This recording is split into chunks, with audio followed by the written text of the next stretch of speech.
नमस्कार प्रिय मित्रों, स्वागत है आपका। मैं आचार्य अनूप त्रिपाठी और आप देख रहे हैं ज्योतिष एवं वैदिक ज्ञान। मित्रों, आज मैं आपको चातुर्मास से संबंधित कुछ विशेष उपयोगी महत्वपूर्ण जानकारी बताने वाला हूँ। चातुर्मास का प्रारंभ कब से करना चाहिए हमें?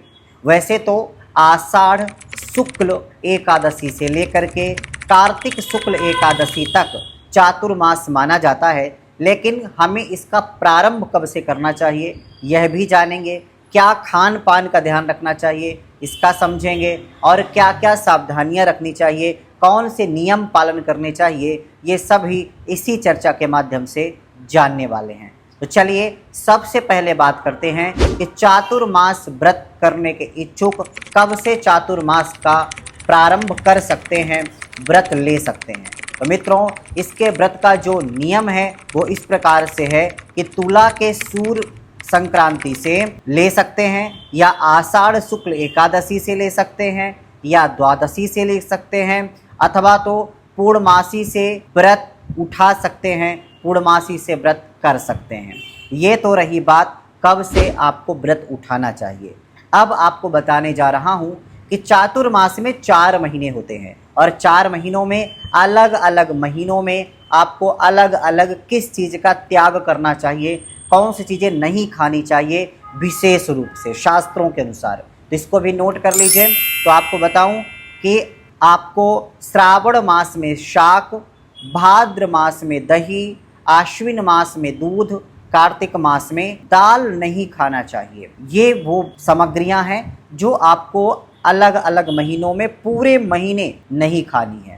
अब पूरे चातुर्मास में कौन कौन सी सामग्री नहीं भोजन के रूप में लेनी चाहिए, कौन कौन सी सामग्री का त्याग करना चाहिए, कौन कौन सी भोज्य वस्तुएं हैं जिन्हें हमें नहीं पाना चाहिए, तो इसको भी नोट कर लीजिए। तो इसी क्रम में सबसे पहले बात करते हैं मूली, गाजर, कुमड़ा जिसको कुष्मांड कहते हैं, गन्ना, बेर, आंवला, इमली, मांस, शहद, दूसरे पराये घर का भोजन, बैगन, मसूर, सफ़ेद सरसों, सावा का चावल, शाक, दूध, दही, उड़द, आलू, सलजल, पालक, मूली, गांठ गोभी, केले का फल, कुंदरू और अंकुरित बीज, ये विशेष रूप से चातुर्मास में हमें नहीं खाने चाहिए।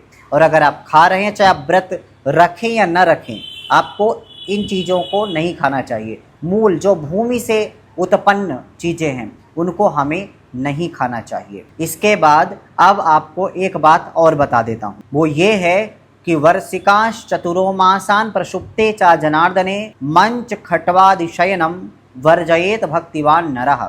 मतलब हमें खाट पर नहीं सोना चाहिए, हमें जमीन पर सोना चाहिए। इसके साथ में आपको कभी भी बाल या नाखून नहीं कटाना चाहिए अगर आप चातुर्मास का व्रत ले लिया है तो इस बात का भी आप ध्यान रखें। अब आपको मैं बताता हूँ कि चातुर्मास के दौरान आपको क्या क्या भगवान को नहीं चढ़ाना चाहिए इन चातुर्मास के दौरान, तो उसको नोट कर लीजिए। तो इसमें लिखा है शयनी बोधनी मध्य समी दूर्वाप मार्ग कई भृंगराजेन देवास्तु नार्चयित कदाचनः। मतलब आपको शमी, दूर्वा, अपामार्ग और भृंगराज से कभी भी भगवान की पूजा नहीं करनी चाहिए। मित्रों, इसके साथ में अब आपको कुछ विशेष महत्वपूर्ण सूत्र बता देता हूं कि आपको क्या क्या करना चाहिए चातुर्मास के दौरान।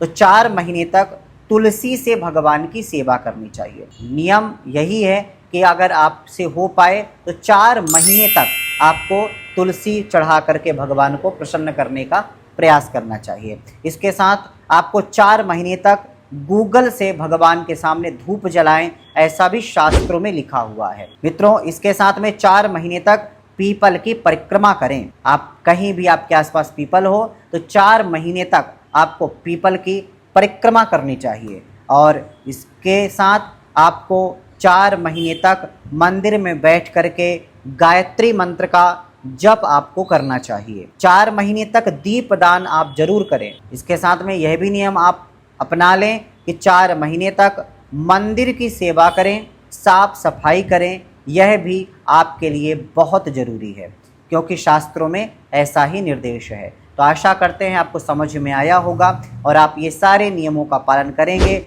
अगर कुछ भी समझ में नहीं आया है तो कमेंट के माध्यम से हमसे पूछ सकते हैं। तो चलिए अभी के लिए बस इतना ही, आगे फिर उपस्थित होते हैं आपके सामने एक नई जानकारी के साथ। तब तक के लिए नमस्कार।